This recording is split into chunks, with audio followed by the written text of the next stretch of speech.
सभी विद्यार्थियों को नमस्ते। विद्यार्थियों, हम NIOS कक्षा 12 में जो वोकेशनल सब्जेक्ट है योगा असिस्टेंट, उसका चैप्टर नंबर 2 पढ़ रहे थे। तो पिछले वीडियो में हमने चैप्टर नंबर 2 का जो है आधा पार्ट पढ़ लिया था, जिसके अंतर्गत हमने योग का जो अष्टांग योग है, जिसको योग का राजा भी कहा जाता है, उसके बारे में जाना। अष्टांग योग कितने प्रकार के होते हैं, उसके अध्याय कितने हैं और अष्टांग योग के चरण कितने हैं। तो 8 चरणों के बारे में हमने पढ़ चुके थे। अब हम इसका अगला भाग पढ़ेंगे इसी चैप्टर का, जिसके अंतर्गत जो पतंजलि का योग है उसका क्या महत्व है और जन कल्याण के लिए वो कितना आवश्यक है और हमारे स्वास्थ्य के लिए कितना महत्वपूर्ण है, वो हम जानेंगे। तो पढ़ेंगे हम स्वास्थ्य और कल्याण में पतंजलि योग का महत्व है, जिसको राजयोग भी कहा जाता है, यानी अष्टांग योग भी कहा जाता है। तो स्वास्थ्य रहने के लिए और जन के कल्याण के लिए पतंजलि योग का क्या महत्व है, वो हम आगे पढ़ेंगे। तो ज़्यादा से ज़्यादा वीडियो को शेयर करें, चैनल को सब्सक्राइब करें। देखो, आपको यहाँ पर निःशुल्क कक्षाएँ उपलब्ध होती हैं। मेरा ये प्रयास रहता है कि जहाँ तक हो सके मैं अच्छे से अच्छे कंटेंट आप लोगों को देती रहूँ। तो अब आपका भी ये फ़र्ज़ बनता है कि आप अपने जो भी स्टूडेंट है जो NIOS से या राजस्थान स्टेट ओपन बोर्ड से 10th क्लास कर रहे हैं या 12वीं पढ़ रहे हैं, तो जो भी विषय इस चैनल पर उपलब्ध है उनको ज़्यादा शेयर करें, ताकि उन विद्यार्थियों की ज़्यादा से ज़्यादा मदद हो सके और वो अच्छे अंकों से पास हो सके। तो पढ़ते हैं स्वास्थ्य और कल्याण में पतंजलि योग का महत्व। अष्टांग योग के 8 चरणों को जानने के बाद अब हम स्वास्थ्य और तंदुरुस्ती में पतंजलि योग के महत्व को सीखते हैं। विश्व स्वास्थ्य संगठन यानी WHO ने स्वास्थ्य को इस प्रकार परिभाषित किया है: स्वास्थ्य पूर्ण शारीरिक, मानसिक और सामाजिक कल्याण की स्थिति है, न कि केवल बीमारी या दुर्बलता की अनुपस्थिति। देखो, विश्व स्वास्थ्य संगठन ने स्वास्थ्य की परिभाषा दी है, लेकिन हम स्वास्थ्य किसे कहेंगे, किस व्यक्ति को कहेंगे कि पूर्ण रूप से स्वास्थ्य है। तो उसने कहा है, उसमें लिखा गया है कि पूर्ण स्वस्थता यानी कि पूर्ण रूप से व्यक्ति स्वस्थ तब कहलाता है जब शारीरिक रूप से वो स्वस्थ हो, मानसिक रूप से स्वस्थ हो और सामाजिक रूप से भी वो स्वस्थ होना चाहिए, यानी समाज में उसका अच्छा व्यवहार हो, उसका मानसिक संतुलन अच्छा हो, शरीर में किसी तरह की बीमारियां नहीं हो, है ना।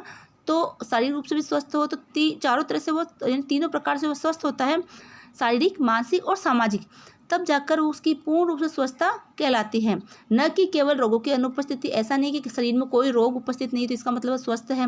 हो सकता है वो शारीरिक रूप से हष्ट-पुष्ट हो लेकिन उसका मानसिक संतुलन ठीक नहीं हो सकता है वो शारीरिक रूप से हष्ट-पुष्ट हो लेकिन वो लोगों के साथ अच्छा व्यवहार नहीं करता हो, समाज में उसका, है ना, अच्छा रुतबा नहीं हो, या फिर अच्छा लोगों के साथ वो अच्छा बिहेव नहीं कर पाता हो, अच्छा व्यवहार नहीं करता, झगड़ालू प्रवृत्ति का हो, तो उस व्यक्ति को पूर्ण रूप से स्वस्थ नहीं कहा जाएगा। तो पूर्ण रूप से स्वस्थ व्यक्ति वही कहलाता है जो कि क्या होता है, शारीरिक रूप से, मानसिक रूप से और सामाजिक रूप से पूर्ण रूप से स्वस्थ होता है और उसके अंदर किसी प्रकार की बीमारियां नहीं होती है। 8 चरण उत्तरोत्तर मानव के 5 कोषों यानी कि म्यानों को स्थिर करते हैं। तो जो भी 8 चरण हैं हमारे, जो हमने पतंजलि के 8 अष्टांग मार्ग में पढ़े थे, वो हमारे जो 5 कोष है, हमारे शरीर के जो 5 मायने हैं, उसको स्थिर करते हैं। अनन में, प्राण में, अनन में, प्राण में, मनो में, विद्या में, आनंद में, अति स्थूल से सूक्ष्म की ओर होती है। ये सब बहुत स्पष्ट है कि हम सामाजिक, भौतिक, मानसिक और आध्यात्मिक कल्याण। तो देखो, ये बहुत जरूरी है कि हम कैसे जीते हैं हमारे शरीर, हम सामाजिक रूप से, भौतिक रूप से, सामाजिक रूप से और आध्यात्मिक रूप से सबका कल्याण हम महसूस करते हैं। ठीक है, तो ये स्थिति जो है स्थूल से सूक्ष्म की ओर चलती है। व्यक्तित्व के लिए यम, सामाजिक के लिए नियम। देखो, व्यक्तित्व के लिए यम की आवश्यकता होती है। यम हो गया ना, हमने 5 यम के बारे में पढ़े थे। हिंसा नहीं करना, यानी अहिंसा है, सत्य है, अपरिग्रह है ना, इन 5 नियमों के बारे में हमने पढ़ा था। ठीक है, ये तो व्यक्तित्व का विकास करता है। सामाजिक के लिए नियम है, कुछ नियम हमने पढ़े, है ना, वो समाज के लिए जरूरी होते हैं। शरीर के लिए आसन है, हम शरीर को स्वस्थता प्रदान करने के लिए हम आसन करते हैं। मन के लिए प्राणायाम है, चेतना के लिए प्रत्याहार और धारणा, परम चेतना आध्यात्मिक स्थिरता के लिए ध्यान और समाधि है। योगिक अवधारणा और भारतीय अवधारणा के अनुसार स्वास्थ्य को स्वास्थ्य शब्द से दर्शाया जाता है। स्व यानी स्वयं और स्था यानी स्थापित, यानी स्वास्थ्य का मतलब अगर हम इसको 2 भागों में बांटें तो स्वास्थ्य की जो है ना, हम संधि विच्छेद तो स्वयं यानी स्वयं, और स्था का मतलब होता है स्थापित करना। अतः हम कह सकते हैं कि स्वास्थ्य एक स्वतः स्थापित अवस्था है। अब है पंचकोश। तो पंचकोश क्या है? योग का मानना है कि शरीर पंचकोश कहे जाने वाले 5 कोषों से बना है। इन तहो कोषों के भीतर आत्मा या आत्मामान छिपा हुआ है। योग इस आत्मामान तत्व का अनावरण करने में मदद करता है। पंचकोश इस प्रकार है: अनन्मय कोश यानी कि भौतिक शरीर, प्राणमय कोश यानी कि प्राणिक शरीर, मनोमय कोश यानी कि मानसिक शरीर, विज्ञानमय कोश यानी कि सहज शरीर, आनंदमय कोश यानी आनंद शरीर। इससे हम सीख सकते हैं कि स्वास्थ्य बहुत सूक्ष्म चीज़ है और स्वस्थ रहने की स्थिति को बनाए रखने के लिए हमें कुछ ऐसी तकनीकों की आवश्यकता होती है जो इन सूक्ष्म शरीर को प्रभावित कर सके। प्राचीन भारतीय शिक्षण के अनुसार स्वास्थ्य को बनाए रखना एक नैतिक कर्तव्य है। योग हमें इन सभी 5 निकायों को प्रभावित करने और समग्र स्वास्थ्य बनाए रखने के लिए इसके बारे में जागरूक होने का अवसर प्रदान करता है और इसलिए हमारे लिए यह महत्वपूर्ण है कि हम लोगों को उसकी जीवन शैली में योग तकनीक को अपनाने के लिए प्रेरित करें। अब इससे संबंधित कुछ प्रश्न दे रखे हैं। अब है यौगिक अभ्यास जिनका व्यवहारिक उपयोग किया जाता है। देखो कुछ यौगिक अभ्यास है जिसका व्यवहारिक उपयोग करते हैं। पहला है षष्ठक्रम, नेति, कुंजल और शंख प्रक्षालन जैसे षष्ठक्रम सफाई की तकनीक अतिरिक्त बलगम और विषाक्त पदार्थों को बाहर निकालते हैं। इसकी चर्चा हम षष्ठक्रम के में पाठ में करेंगे। तो देखो ये षष्ठक्रम क्या होता है, हमारे शरीर की सफाई के अंतर्गत तकनीकें अपनाई जाती है कि शरीर की सफाई कैसे करें, जैसे हमारे शरीर के अंदर बलगम है, कुछ विषाक्तता है, उसको बाहर निकालना। अगला है आसन। आसन राजयोग में बैठने की स्थिति को संदर्भित करता है, लेकिन हठ योग में इसका अर्थ कुछ और है। आसन शरीर की एक विशिष्ट स्थिति है जो ऊर्जा चैनलों और मानसिक केंद्रों को खोलती है। योगासन के पाठ में हम योगासनों की चर्चा करेंगे। अगला है प्राणायाम। प्राणायाम प्राणमय कोश या ऊर्जा शरीर की नाड़ियों का या ऊर्जा चैनलों में प्राण के प्रवाह को प्रभावित करने के लिए श्वास का उपयोग करता है। अगला है मुद्रा। संस्कृत शब्द मुद्रा का अनुवाद इशारा या दृष्टिकोण के रूप में किया जाता है, लेकिन इसे मानसिक, भावनात्मक और सौंदर्यपरक हाव भाव और दृष्टिकोण के रूप में वर्णित किया जाता है। देखो संस्कृत शब्द है मुद्रा, इसका अनुवाद ये होता है कि इशारा करना, ठीक है, इशारा है, तो इस दृष्टिकोण के रूप में इसका अर्थ लिया जाता है, लेकिन इसे मानसिक, भावनात्मक और सौंदर्यपरक हाव भाव यानी सौंदर्यपूर्ण हाव भाव और दृष्टिकोण के रूप में वर्णित किया जाता है। हम ध्यान और मुद्रा के पाठ में मुद्राओं पर विस्तार से चर्चा करेंगे। तो ये आगे पाठ दिए गए हैं, उस पर मुद्रा है, इन के बारे में विस्तार से बताया गया है। अगला है बंध। बंध शब्द का अर्थ है बांधना, पकड़ना, कसना। बंध संख्या में 4 होते हैं और हमें व्यक्तित्व में 3 मानसिक गांठों या ग्रंथियों से संबंधित होते हैं और ये हमारे व्यक्तित्व में 3 ग्रंथियों गांठों से संबंधित होते हैं। चौथा बंध पहले से 3 का योग है, तो चौथा बंध पहले 3 का योग है। देखो 3 तरह के योग दे रखे हैं, 3 तरह के बंध दे रखे हैं, ठीक है। अब चौथा बंध भी है और चौथा बंध इन तीनों बंधों का योग है। तो 3 बंध कौन कौन से, देखो ये पहला है ब्रह्मा ग्रंथि, ब्रह्मा ग्रंथि, इसको पेरिनल गांठ या मूल बंध भी कहते हैं। दूसरा है विष्णु ग्रंथि, इसको नाभि गांठ या उड्डयन बंध कहते हैं। तीसरा है रुद्र ग्रंथि, इसको गर्दन की गांठ या जालंधर बंध कहते हैं। अभी आपको बता रखा है, देखो यहाँ पर इस चित्र के अंतर्गत ये मूल बांध नहीं, मूल बंध है, ठीक है। यहाँ तो प्रिंटिंग मिस्टेक है क्योंकि ये जो आपके योगाभ्यास वाला जो योग असिस्टेंट वाला जो सब्जेक्ट है वो इंग्लिश मीडियम में दे रखा है NIOS की साइड पर, तो इसको हिंदी में कन्वर्ट किया गया है इस PDF को, तो थोड़ा प्रिंटिंग मिस्टेक हो जाती है। अगला है उड्डयन बंध। तो ये उड्डयन बंध यहाँ पर होता है जो कि नाभि से संबंधित है, ये मूल बंध है। जालंधर बंध ये गर्दन से संबंधित है, ठीक है, ये जालंधर बंध यहाँ पर होता है। जालंधर बंध, अब एक एक के बारे में पढ़ेंगे। सिद्धासन या पद्मासन में रीढ़ की हड्डी सीधी रखते हुए और घुटने जमीन को छूते हुए बैठ जाएं। अब इस स्थिति में क्या करते हैं कि सिद्धासन या पद्मासन में रीढ़ की हड्डी सीधी रखते हुए और घुटने जमीन को छूते हुए बैठ जाएं। घुटनों को नीचे करने के लिए आप नितंबों के नीचे तकिया रख सकते हैं। हथेलियों को घुटनों पर रखें, अपनी आंखें बंद करें और अपने शरीर को आराम दें। ये शुरुआती स्थितियाँ हैं। नासिक से गहरी सांस लें, जितना हो सके फेफड़ों को खाली करते हुए मुंह से सांस छोड़ें, सांस को बाहर ही रोकें। हथेलियों से घुटनों को दबाएं, हथेली से क्या करना है, घुटनों को दबाना है।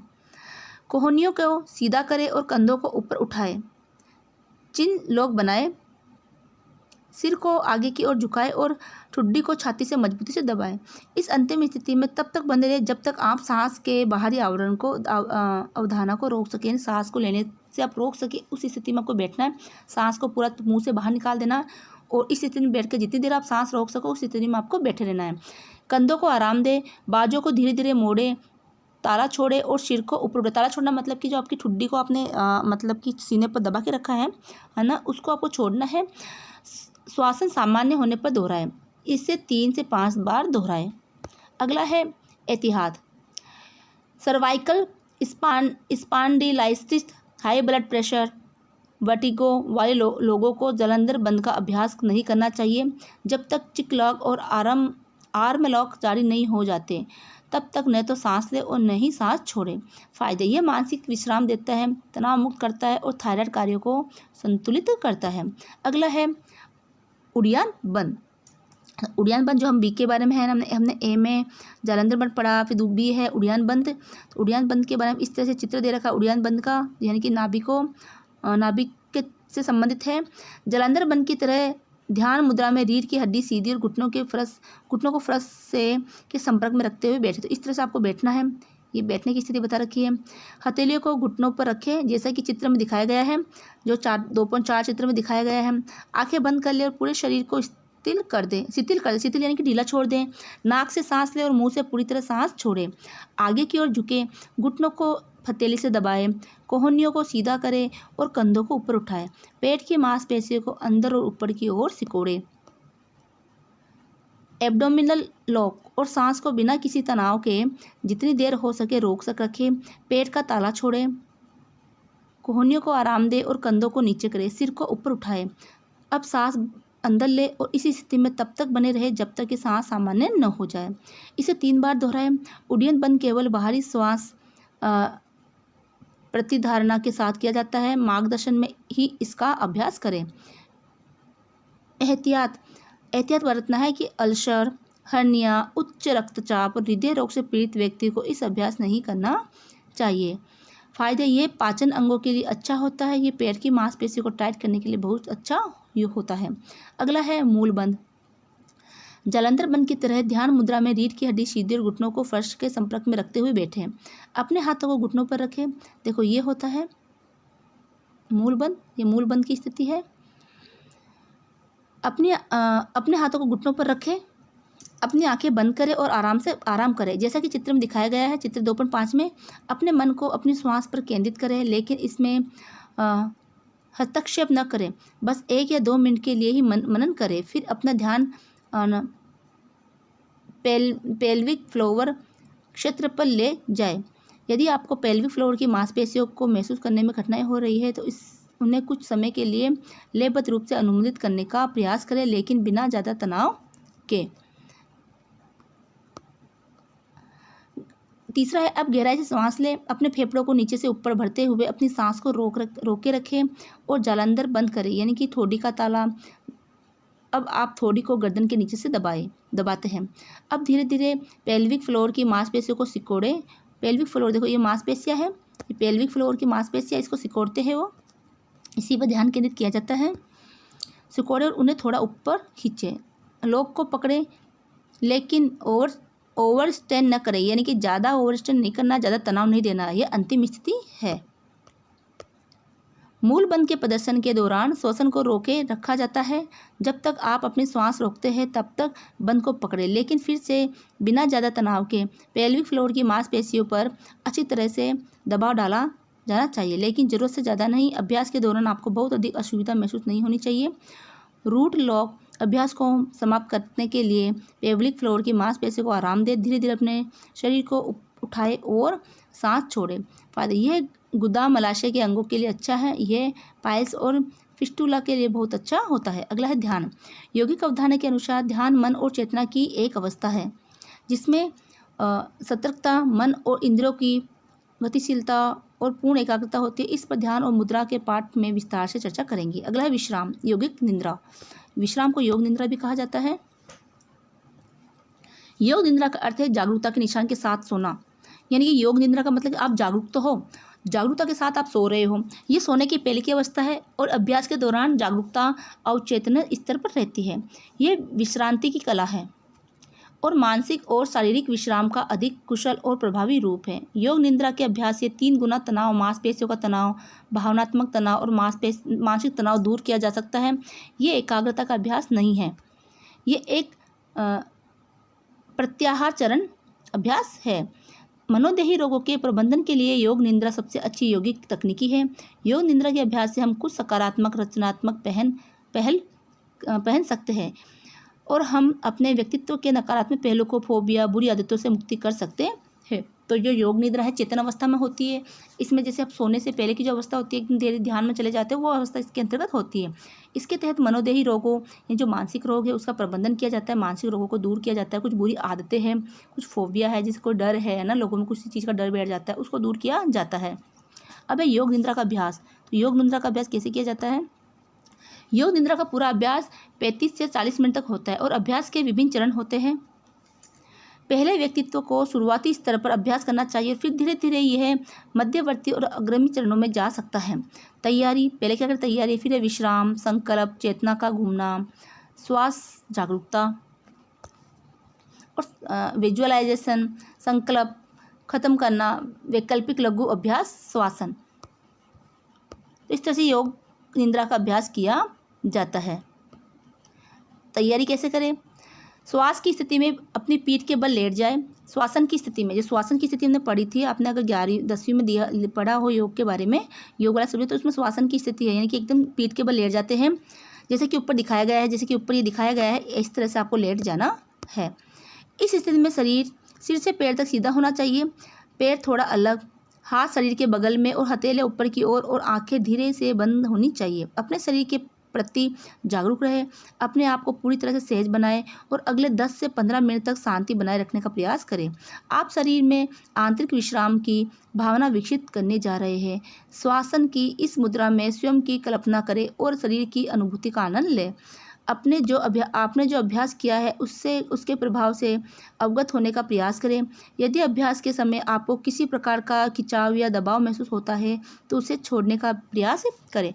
अब अंदर और बाहर कुछ गहरी सांसें लें और कल्पना करें कि जैसे जैसे आप सांस लेते हैं, ऊर्जा और जीवन शक्ति प्रवाह होता है और जैसे जैसे आप सांस छोड़ते हैं सभी विषय नकारात्मक निकल जाते है। तो जैसे आप सांस छोड़ते हैं तो सभी तरह के विष है नकारात्मक निकलने लगती है। चेतना का घूमना, यह शरीर के विभिन्न अंगों के माध्यम से जागरूकता का घूमन है।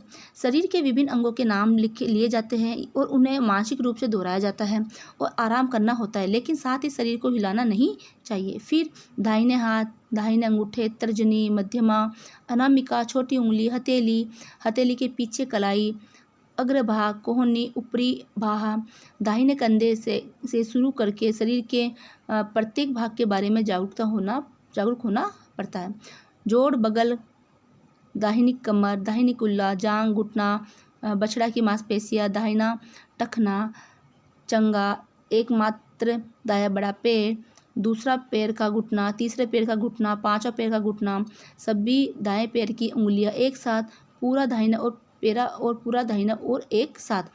फिर शरीर के बाएं भाग के अतिरिक्त जागरूकता, यानी कि इस तरह से हम बोलते जाते हैं कि मेरा दाएं हाथ का घुटना आराम कर रहा है, ठीक है, अपने आप को इस तरह से महसूस करवाया जाता है ना। इसी तरह से बाएं भाग के बारे में जागरूक हो जाते हैं। अपने भाग के जितने भी अंग हैं ये सोचा जाता है मानसिक रूप से कि ये सारे अंग मेरे, एक एक अंगों का नाम लेते हो कि ये मेरे सारे अंग क्या कर रहे हैं, ये चेतना अवस्था में क्या कर रहे हैं, ये आराम कर रहे हैं।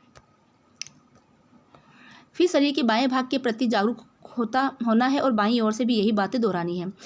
अब लगभग शरीर के पीछे, सिर के पीछे, दोनों कंधे, ब्लेड, कंधे के जोड़, ऊपरी पीठ, निचली पीठ, पूरी रीढ़ और शरीर के पूरे पिछले हिस्से को देखें। अब शरीर के सामने अपने सिर के ऊपर माथे, दाहिनी भौं, बाईं भौं, दाहिनी आँख, बाईं आँख, बाएं कान, दाएं कान, दाएं नथुने, नाक की नोक, ऊपरी ठोंठ के बारे में जागरूक रहे, निचले होठ, हड्डी, गर्दन, छाती, ऊपरी पैर, निचले पैर, पूरे सामने की ओर। तो इस तरह से आपको अपने जो दिमाग के अंदर, अपने ध्यान में इन अपने शरीर के अंगों को लाना है। श्वास जागरूकता, चेतना के घूर्णन के बाद व्यक्तित्व को सांस के प्रति जागरूकता को स्थानांतरित करना होता है और सांस के प्रवाह का निरीक्षण करना होता है। सांस का सहज प्रवाह होता है। इसी समय पेट की गति को सांस के साथ सिंक्रोनाइज करना होता है। पेट की लहर जैसी गति, सांस छोड़ते हुए पेट ऊपर उठाते हैं और सांस छोड़ते हुए नीचे जाता है। सांस की गहन जागरूकता के साथ 11 से 0 तक सांस की गिनती करनी है और सांस की जागरूकता की अनुभूति का आनंद लेना है। खत्म करना, इसके बाद सांस से जागरूकता को भौतिक शरीर में के वजन श्वासन में मुद्रा में स्थानांतरित करना होता है। फिर स्वयं को उस स्थिति में देखना होता है और जागरूकता को बाहरी बनाना होता है। बाहर की आवाज़ के प्रति जागरूक हो जाए, श्वास का अभ्यास पूरा हो गया है और शरीर को हिलाया जा सकता है। अब इससे संबंधित कोई प्रश्न दे रखे हैं, जो हमने जो पढ़ा है उसी के अंतर्गत सारा उत्तर आपको इन्हीं में मिल जाएगा, है ना। तो इस तरह से हमारा ये सेकंड चैप्टर कंप्लीट होता है। तो ज़्यादा से ज़्यादा वीडियो को शेयर करें, चैनल को सब्सक्राइब करें और लाइक भी करें और बेल आइकन को जरूर दबाएं ताकि आपके आने वाले वीडियो की नोटिफिकेशन आपको मिलती रहे। मिलते अगले वीडियो में, तब तक के लिए जय हिंद जय भारत।